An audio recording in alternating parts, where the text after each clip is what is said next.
Good afternoon, everyone. This is Bassam Haddad, and I am joined yet again by Dr. Shir Hever, who will be addressing part four of the series Israel's Zombie Economy. The title of today's conversation is Israel's Economy on the Verge of Collapse? We have recorded part one in studio, part two and three at Strasbourg in France in person, and I had the pleasure to meet Shir and converse live. And now we are headed to part four right before we do the conclusion pretty shortly. The first part was on the war currency. Second part was on the counter-revolution of the Israeli arms industry. The third part was on Israel's breakdown into tribes. Uh, just one thing before I introduce here. We are also joined by a co-sponsor, Mondoweiss. So it's a Jadalia Productions, co-sponsored by the Gaza and Context Project, and Mondoweiss, the fascinating publication that we all read for insights and important reports and analysis. Shir, how are you? Good. Thanks for having me, Bassam. Good to have you, my friend. I am very much looking forward to this episode, especially that it sort of resonates with what a lot of people have been hearing for quite some time, that the Israeli economy is on the verge of collapse. We would like to get a sense from you as to whether this is on the way, on the like literally on the verge of collapse, or it is a bit down the road, if indeed there is a collapse in the picture. So before we get started, I have some questions that are more specific. But is there anything you'd like to share as to the extent to which we are looking at an imminent collapse?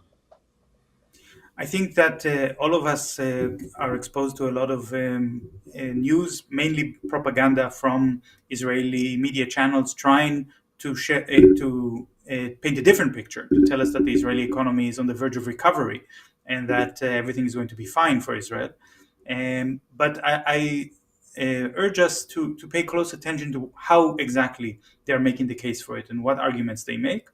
They like to use the term resilience a lot, as if resilience is somehow a special resource that only the Israelis have. And if you think about it, it's a very racist idea, as if Jewish Israelis are some kind of superior race who are able to withstand economic hardships better than anyone else, and then they want to market it as a way to recover the economy by selling this kind of resilience to the rest of the world.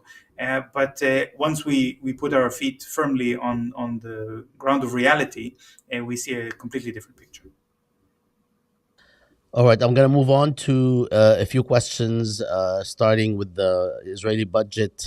But first, if you don't mind, I think the round object that's close to the table is generating sound in front of you. The black, yeah, that's it. Yeah, no, yeah, that's it. It's hitting the table. Yeah, Oh, okay. and Sorry. I can we can hear it. Okay, um, I'm not gonna edit this out. We don't edit things out unless it's like really really bad. Um, all right, so we are going to start with a question on the Israeli government budget. Can you tell us how is it passed and how come Israel doesn't have a budget for 2026 yet? And I'll go on later with some more detailed questions. Yeah, the way that the budget works is based on a system that exists in every liberal democracy in the world, by which the parliament is authorized to pass the budget, and this gives the parliament the ability to monitor what the government is doing.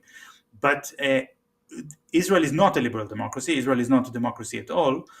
So we might think that maybe it doesn't matter that Israel is breaking the rules and not passing the budget in an orderly and legal way. But I do think that it does matter, because Israel's trading partners are liberal democracies, and Israel is measured by various criteria, for example, of the OECD, the Organization for Economic Developed Democracies. So if the Israeli a government is not able to pass a budget that passes through the parliament, the Israeli Knesset, then it's a very strong signal for the rest of the world that Israel's economy is not working. And normally, according to the law in Israel, when the government fails to pass the budget, the government falls and there's an election. And this is also the situation in most countries in the world. But Israel is supposed to pass the budget for the following year at October at the latest. Now, the budget for 2025, the year we are now, has only been passed in March 2025. So already deep into the year. This means that actually the Israeli government should have fallen in October, and there should have been October 2024, and there should have been elections, but the government is simply breaking the rules. Now, the reason that the government is breaking the rules is not that it is not able to get a majority in the parliament, because the Knesset is very much supporting the genocide. There's a very big majority in the Knesset for the government policy. But when you talk about a budget, you also talk about compromise. You also talk about what's going to be cut out in order to finance the war.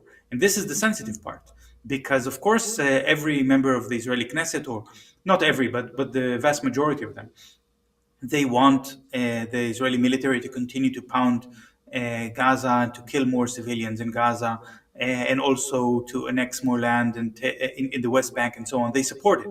But are they also willing to see cuts in health and in education and in transportation? And the answer is no. And every Knesset member represents this or that interest, and they vote against it.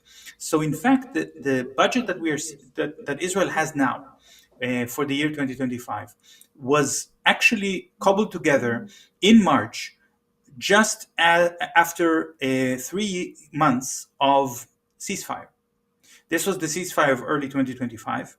And based on the idea that there is a ceasefire, the idea was that the economy was expected to recover, and the military costs will be severely cut for the year 2025.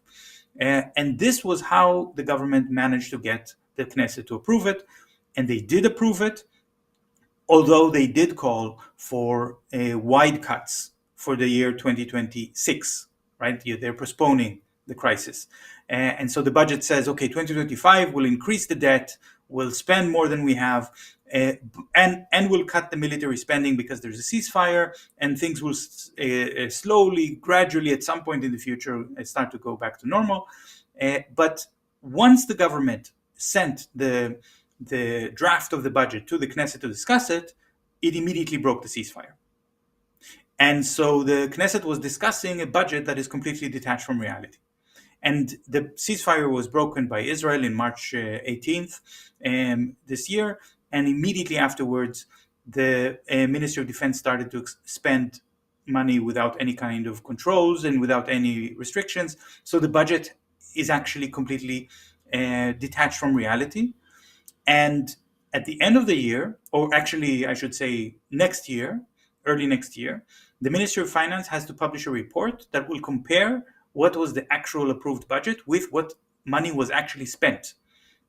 And if the gap is too big, then it has tremendous repercussions on Israel's credit rating and on the interest of the bonds of the debt that Israel has to pay, and on the willingness of international businesses to do business with Israel, and on the currency value of the Israeli currency compared to other currencies. So all these things are very much precarious. Now, again, we are in October. And in October, once again, Israel doesn't have a budget. This time, the government used the excuse that because of Trump's imposed 20-point plan, which I don't want to call it a peace plan and not even a ceasefire, really, but it is something that the Israelis consider to be, yet again, grounds to believe that the military expenditure will be cut, which is an essential requirement to have any kind of meaningful budget, any kind of functioning economic system. Only when the reservists will stop serving, and when the Israel's largest import will not be ammunition that is dropped on Gaza. But the problem is, of course, that so Netanyahu is promising that the next budget for 2026 will be proposed soon. But at the same time, Israel is bombing Gaza again. And also, the military is making plans for keeping the reservists in service, not just in Gaza, but also in Lebanon and in Syria and in the West Bank for the foreseeable future. They're not going to be released home according to the military plans. So once again, we are seeing a situation in which there is actually no realistic plan for a realistic budget. There's going to be some numbers thrown around, but nobody who is seriously no one who seriously understands how the Israeli economy works will take it will believe that this is really the budget. Okay, how then? How does Israel finance its expenses if all this is the case? There are several ways by which the Israeli military, the Israeli government is covering its out of control expenses. Partially, it's by increasing taxes, and they did increase the VAT, the value added tax, in order to raise more money, but this barely scratches the surface. Mainly, the biggest way that they are financing themselves is through debt, by simply selling the reserves that they have of foreign currency sitting at the Central Bank of Israel, by spending out of control and selling government bonds, even though these government bonds are being rated lower and lower, and they are really on the verge of being junk bonds. And the people who are buying these bonds, I have to say, are not very good speculators. I imagine that the reason that they're buying Israel bonds is probably because of ideological reasons, and they don't really believe that Israel will be able to pay them back for the loan that they're giving Israel. Um, and if somebody, and unfortunately, a lot of municipalities in the United States are also buying Israel bonds, which means that you, Bassam, and your viewers are financing Israel's genocide, and it's going to be at your expense through those bonds. But these, so the debt is the major issue, but the debt is also taking a lot of secret forms. So this is something that I don't think a lot of people are aware of. That I conducted an investigation of the weapons that Israel is buying, and in 2024, a lot of the weapons that it got from the United States were free, that Biden gave Israel for free. But Trump actually stopped it, and is only giving Israel free weapons to the tune of $3.8 billion a year, which is still more than any other country in the world. But it's a far cry from what Israel is actually importing from the United States, meaning Israel has to buy the rest of the weapons on their own with their own money. And of course, the weapons that are being imported from Europe, from Africa, from Asia, are all financed by the Israeli government, except that they are buying all the weapons on credit. So it's not that they're taking loans through bonds and then using the money to buy weapons, but rather they're telling the arms companies that they will pay them next year. So this creates a secret debt. And this secret debt is another collapse waiting to happen. And in a third secret debt is the way that the Israeli Ministry of Defense is paying the reservists. And we did talk about it in part two of our conversation, where they issue those reserve duty days, where the reservists are paid a lot of money, and it comes theoretically out of the budget of the Ministry of Defense, except that the Ministry of Defense doesn't have any authorization for this budget, and it's just like printing money. So printing money is another way by which governments can create a sort of debt which is secret, because unless of course they announce exactly how much, but because Israel is not revealing how many reservists it has called and how many days they're serving, this is considered to be a military secret, then it's also not revealing how much money is being spent on them. And this is another way that they're cheating the credit agencies and the banks and the international markets, and financing the war and the genocide for another week, for another month, but sooner or later, it must come to an end. Thanks, Shir. There's a lot that I'd like to discuss, but we are confining this conversation to something close to half an hour. So I'm going to go forward with the questions, and then maybe at the end we can speculate a little bit more. Um, do you have, or are there updated numbers and or indicators about the size of emigration from Israel?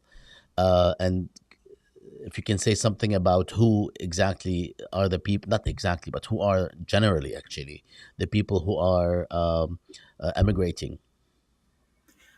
So the very fact that Israel doesn't know how many people are leaving and for how long and what kind of people are leaving is also another indication that the Israeli public services are falling apart. Because of course there are countries in the world that don't care very much about keeping tabs on the demographics of their own population.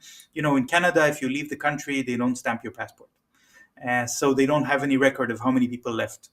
But Israel is obsessively concerned with how many Jews live and how many non-Jews, how many Palestinians live in the area under its control, how many leave, how many return, if people are still citizens of Israel when they're abroad, if they still have the residency, and so on.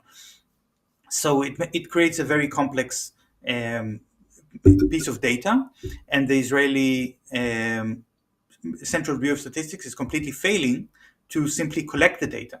They don't have the capacity to do it, which I think is a strong indication of what's actually happening in Israel. But there are a lot of estimates and a lot of partial reports, and those reports are saying that we're talking about hundreds of thousands of Israelis who are leaving, but there are also some who are coming in, and overall the balance is negative, and it's not negative enough to lower the population of Israel. This is something we have to understand in terms of, to speak on realistic terms. The rate of growth of the Israeli population is 1.8% every year, and the emigration from Israel is not enough to make this rate of growth negative, of course. But the real question is, who are the people who are leaving? And here the reports are saying we're talking about the educated middle class, about people who are usually young people with families, because those have the strongest motivation to leave. They want to raise their children in a sane place where the children will be safe. And also, these are the people who have the means to leave, because some of them have a second passport, some of them have a possibility to enroll to studies abroad, some of them have job offers abroad, they tend to speak more languages.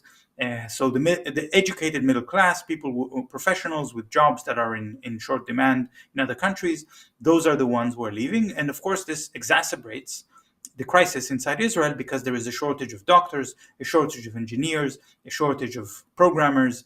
These are really the people who are leaving. And I do want to point out that the Knesset, the Israeli parliament I mentioned before, it has a special department for scientific research. They have researchers on call that the members of Knesset can ask questions to conduct special research for them. And there is a very recent report that just came out by this research center trying to answer the question, how many Israelis are leaving and who are they? And I read this report. It's fascinating. And I hope it will be translated into English as well, uh, where actually they're saying that the emigration wave has started in the year 2020, and then started to accelerate more and more in 2022. And then from 2022 until today, every year, the number of people who leave increases by 50%. Okay, so it's 1,000 in one year, then it's 1,500 in the next year, and then it's 50% more than the next number. So it's really a geometrically exploding line of people leaving, and those are the people who are registered as leaving long term, not just going on vacation, but those who are really shifting their life into another country. And at the same time, the people who are coming into Israel every year is dropping dropping in absolute numbers. And they also did a survey of how many, of what kind of people they are, but this time they did the survey based on their ethnic and religious identity. And they discovered that, well, not surprisingly, people who are new, who haven't been born in Israel or in Palestine, people who are who came in the last couple of years, are the highest chance to be the ones leaving. They still have some life and connections and maybe a job or and property in another country, so they are the first to leave.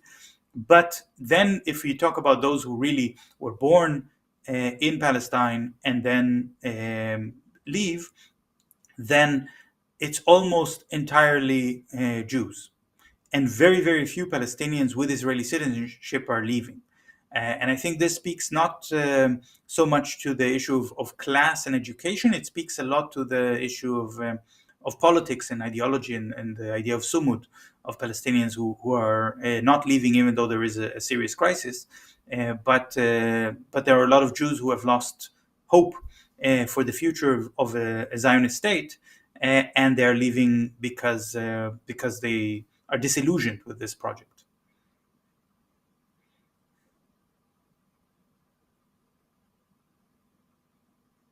Um, Before we move on, because I have just a couple more questions. Do we? What about information or data about people coming to Israel in the past 2 years to settle, not to just visit? Is there any indication that this has? I mean, naturally, one would think that this is not the best time uh, even to visit, but definitely to decide this is the time I want to settle, at least for the majority of people. Some might do it for ideological reason, specifically at this point, but the majority of people might not. But this is just a conjecture. Is there data on this? Yes, actually. So the Israeli government has published a lot of statements that they're saying that after October 7, 23, there has been a surge of Jews from all over the world who want to come to Israel to volunteer for military service and to fight to protect the Jewish state. But the data is very clearly saying this is absolutely wrong. This is not happening. In fact, what is happening is that those who enter by using the law of return, the Israeli law of return, which grants automatic citizenship to any Jew from around the world, or at least anyone who's recognized as a Jew, according to their criteria, the number of people coming in is dropping significantly year after year. Every year it's less than the year before. And these are the people who are coming in to settle. There was a small surge in the number in the year 2015, okay, so 10 years ago. This was after the attacks in France. And then and Netanyahu went to France and said that he's calling on the Jews of France to leave their homes and come to Israel. And some French politicians commented that this is a very anti-Semitic thing to say, and if they would say something like this, like the French Jews should leave their homes and go to some other country, then it would be, of course, anti-Semitic and illegal in France to say something like this. But indeed, there were a few thousand French Jews who came to Israel and used their right as under the law of return, which gives them a bunch of benefits, like, for example, free Hebrew lessons, free rent for a few months, some tax benefits, things like this. And they got the Israeli passport. And then they went back to France. And so now they're also Israeli citizens, but they live in France. And these people are not coming to Israel in any large numbers after October 7, 23, despite what the government wants us to think. Um, yeah, I have a number of questions actually on this. It's something that we sort of, quote unquote, pontificated about and surmised, that under these circumstances, the question of Israel being a safe haven. I mean, I did that myself, based on some reporting, which honestly, I mean, it was not ubiquitous, but it was not hidden about the extent to which people are now rethinking. Some people are rethinking going to Israel. People who had planned to settle there, similar to the question of, frankly, Syria. After the collapse of the regime in 2024 in December, a lot of Syrians decided to go back to Syria. And of course, this is a very different situation. But as the situation in Syria worsened in terms of security, in terms of the potential promise of an open or a relatively open political system and society, people reconsidered. Uh, is this question, and I'll just stop at this question, on the question of people coming in and out of Israel to settle or to visit, is the question of Israel being a safe haven for Jews. Uh, has it changed, and to what extent, if it indeed has changed since October 7th? I think it has changed on two levels. One, on a more open way, just how you describe it. Israelis who say, we thought Israel is a safe haven for Jews, but after October 7 and the failure of the government to protect its citizens, and the failure of the government and the continued failure of the government to secure a ceasefire and an exchange of hostages and so on, is something that they say, well, this has convinced us that the Zionist project has come to an end. The state of Israel has no future. The people who say this openly are usually in their 70s. And the reason that you see those people in the 70s speaking like this is because they remember that in October 6, 1973, 50 years before the October 7 attack, there was another surprise attack against Israel. And this one also was a moment in which a lot of Israelis didn't know if Israel is going to survive or not. And it was the war of 73. And then after the war, it's a whole generation of young Israelis who said, we are going to make sure that it never happens again. And when it did happen again, then their faith has been broken, that it's in their power to do it differently. But the other generation, the younger generations, are not speaking so openly. They're not so keen to say, oh, the Zionist project is over. But I think that they are voting in their feet. And I can see it also voting with their feet, and I see it with my own family even. Family members of mine that are not don't think like me, and strongly argue with me about politics and consider themselves Zionists. And then, at some point in the conversation, they say, so how difficult really is it to get a residency in Germany? And what is the rent here? And how is the health insurance working? So, and these kind of, because in the end, they also want to make sure that their children can grow up in a sane environment. And I think this is the main difference between Syria and Israel in this case is the trajectory for the future. The many people who came back to Syria when the Assad regime fell are those who I think believed that now, not that Syria is now a paradise, but it will be better than it is now. There is hope that things will become gradually better, so it makes sense to go back. But if people believe things are going to get gradually worse, then they're going to move in the opposite direction. Well, just a quick note, in the case of Syria, I mean, that's what people thought early on. A lot of people, actually, even those who don't necessarily care about either regime, the collapsed regime, or as I call it, the withered regime, because it kind of withered, it didn't collapse, and the current regime. And they still decided, this might be a good time to go back, hoping for something better. But even then, of course, that began to trickle down, actually, or began to decrease, at least in terms of, the anecdotal evidence that we have. Now, okay, so let's move on to another topic, which which I would like to get some background on in terms of your research. We've had a number of economic crises in the past in Israel.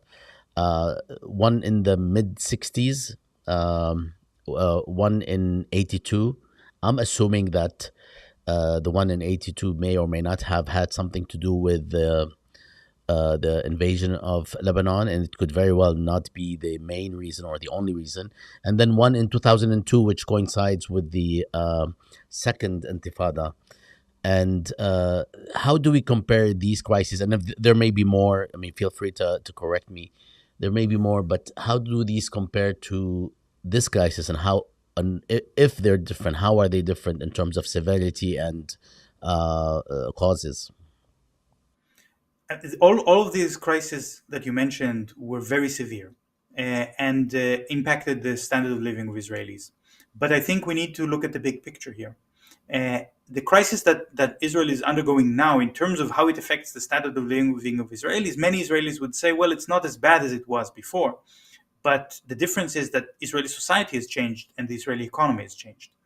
As a settler colonial society, Israel cannot afford to be a completely capitalist market.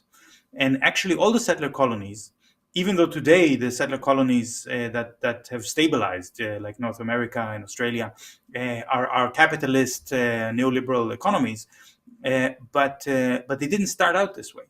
They started out with a lot of government control and ownership and collective ownership of land in order to allow the white settlers an advantage over the indigenous population. And the same thing happened in Israel. And this collective ownership of land is something that you might even call socialist, but of course it's socialist for one group and not for the others. And Israel did start as a very strong social democracy for its Jewish population, with very strong welfare and support and so on. And this was a kind of social contract between the state and the people. You will receive support from the government. You will be cared for in times of crisis. But when the state needs you, you will put on the uniform, take the gun, and go and fight and put your life at risk. And this is the social contract that made it possible for the settler economy to be so successful. The settler soldiers who are supported by the state in times of calm, and then become soldiers in times of crisis. But Israel couldn't stay the only social democracy in the West. In fact, it was under a lot of pressure, especially after the crisis of the early 80s that you mentioned, to liberalize the economy and to dismantle the welfare state and to privatize state ownership over a lot of things. And it was a long process, which continues until today, but it is so a 40-year long process of liberalization, neoliberalization, I should say, pauperization of large parts of the population, dismantling the social support network, also for Jews, not just for Palestinians. And this process also eroded the social contract.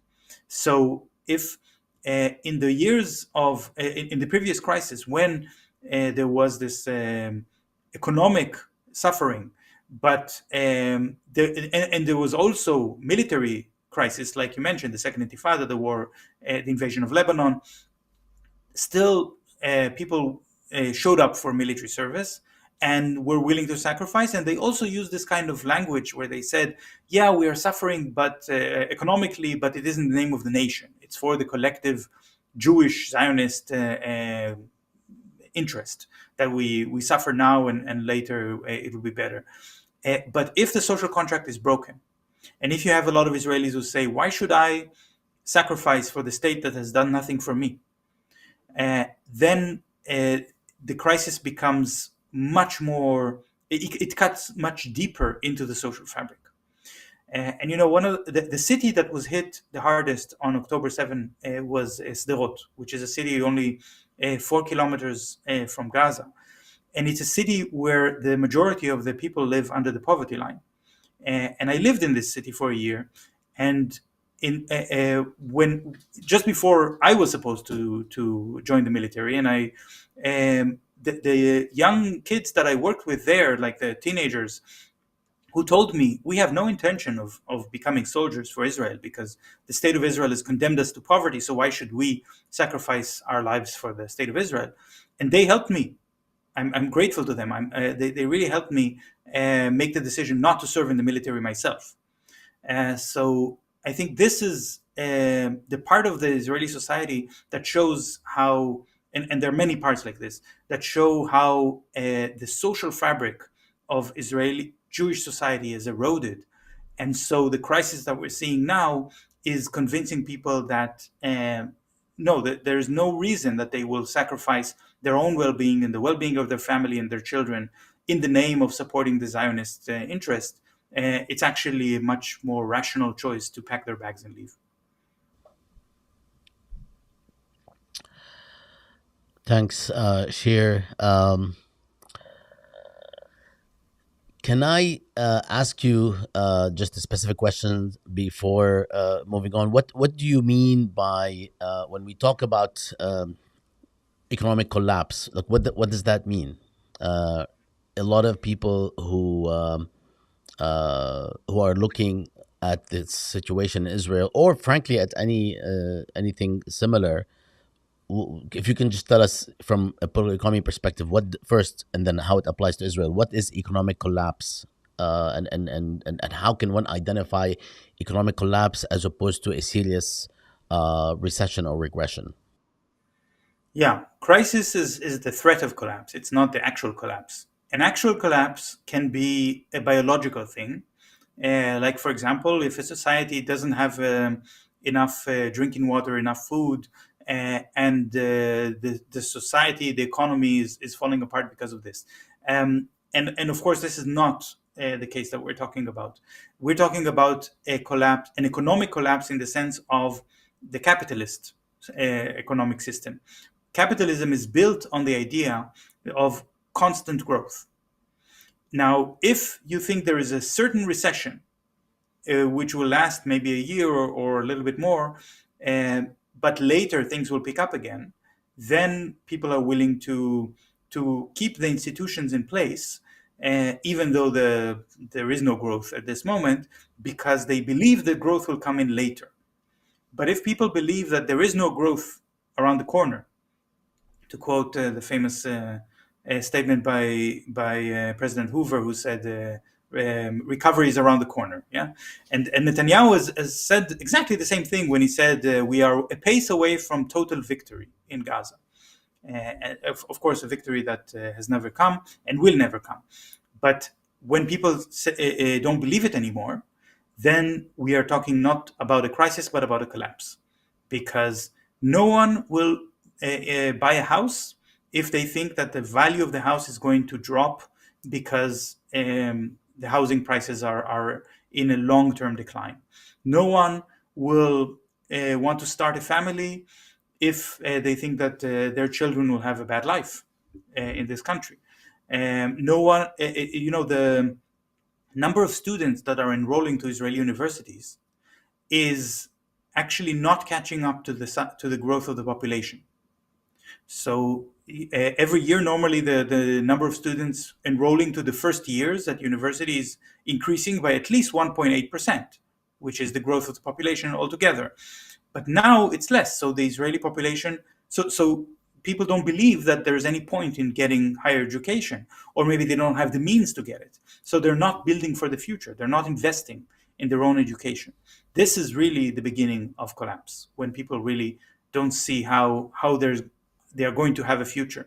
And if the government is hiding the debt, what I said before, and not acknowledging it, then they know that they are living on borrowed time. They know that this lie is going to be exposed. It's not so hard to find out that Israel is spending more money than they have, and they're only lying to the public and to themselves for a few months before it all becomes uncovered. So this kind of policy is also very, very short-term policy. So they also don't believe in the future.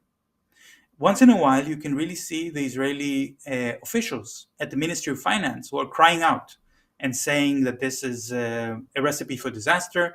And then some of them have even stepped down and left their jobs because, as an act of protest, but also as an act of despair.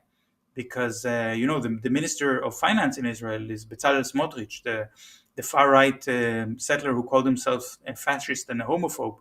And when he was asked about the budget, He said, "Well, it's a war budget, and God will give us victory." So that's it. We're not going to talk about economics. We're going to talk about God, and I think this is really why I'm using the word collapse and not just crisis.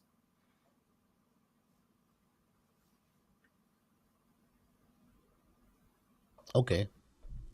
So basically, it's different than that situation that you describe is different than Syria's balance of payment crisis in '86. Is different than the debt question in Argentina in 2000 and Greece, I guess, in 2007.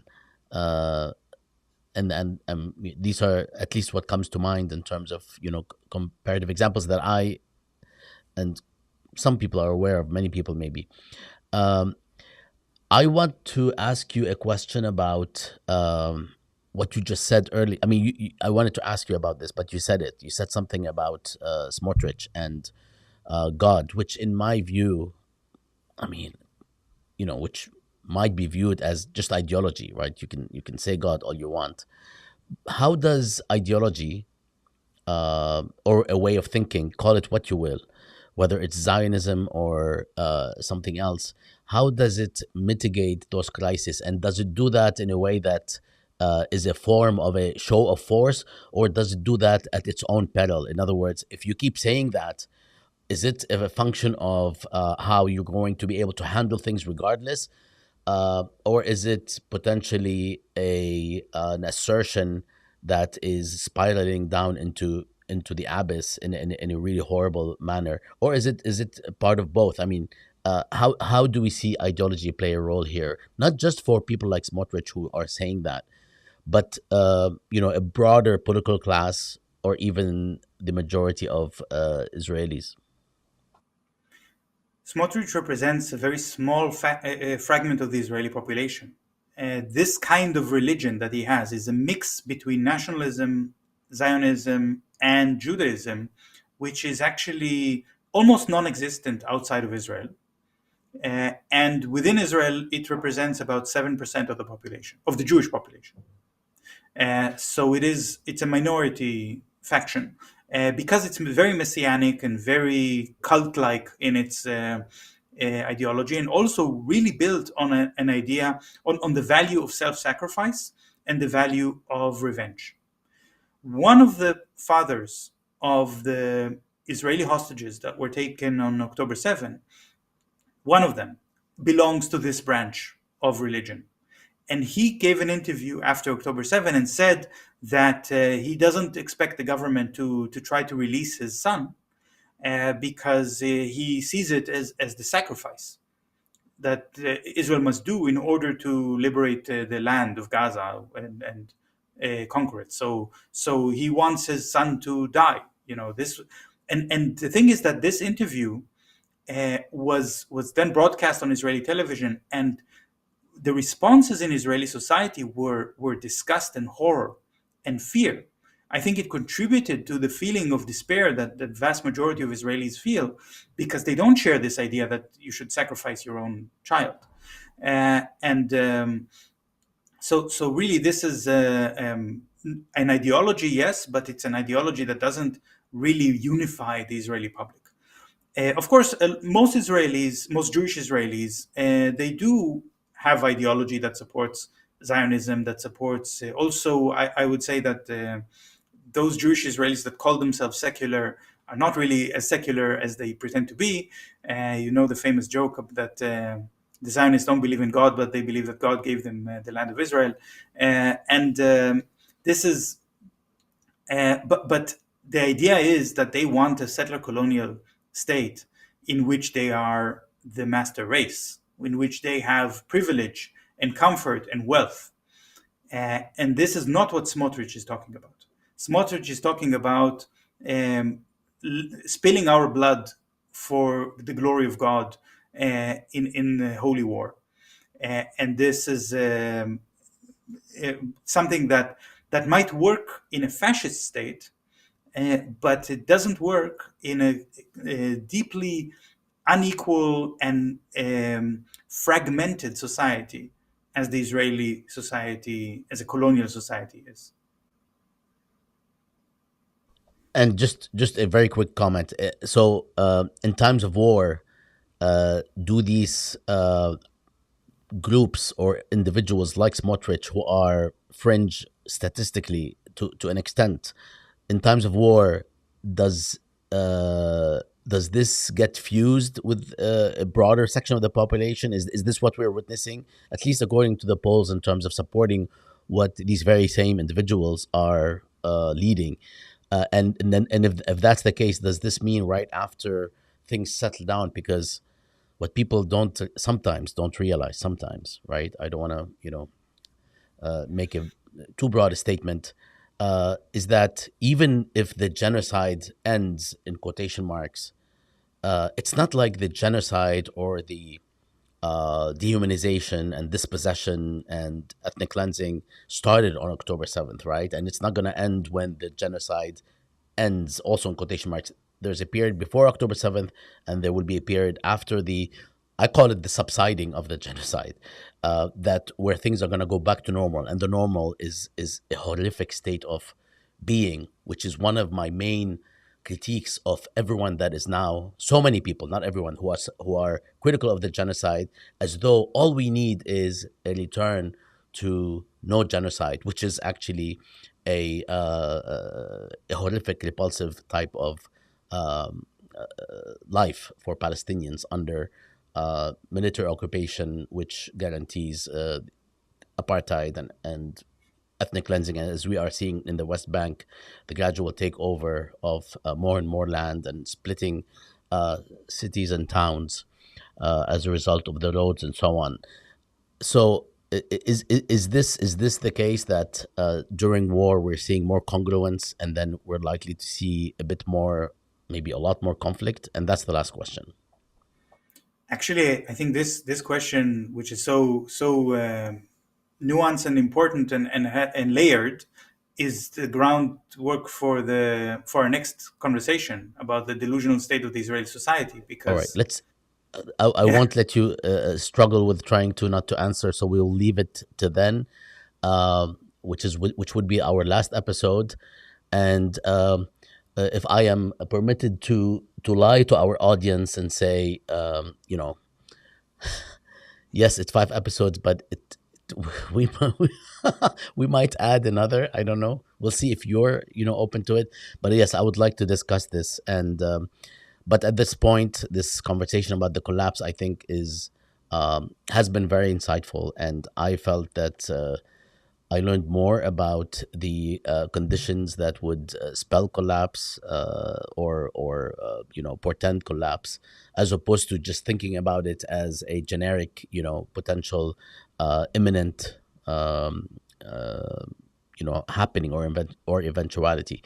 Shukran, thank you, Shir, for your words and analysis, and I hope that we continue to speak with you. And I would like to alert people who are watching that we are also working with Sheer, even though Sheer is doing the work, to produce a textual document for each of the episodes that will accompany the episode and produce, more sort of specific analysis and documentations and citations that will help others continue to do research or expand on the research and the work that's been done. So look out for that. It will be published on jadaliya.com. And of course, if people do not know how to pronounce Jadaliya, it's Jadaliyya. And we will actually add the URL next time online, if not this time at the end of the episode. Thanks again, Shir. Any last words? thank you very much for having me. Looking forward Ahlan for our was next one. Ahlan wa sahlan. We'll see you soon. Take care. All right, we're done. Wow, this was fascinating, Shir. This was so fucking good.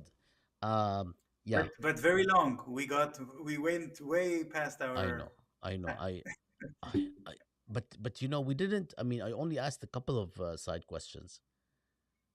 yeah, yeah. It's a very big topic, and we left apart aside a lot of things like the GDP and the size of the debt, and but and the stock market, there are a lot of counter arguments. I'll try to put some of that in the essay. Okay. All right. And we will point that out as well.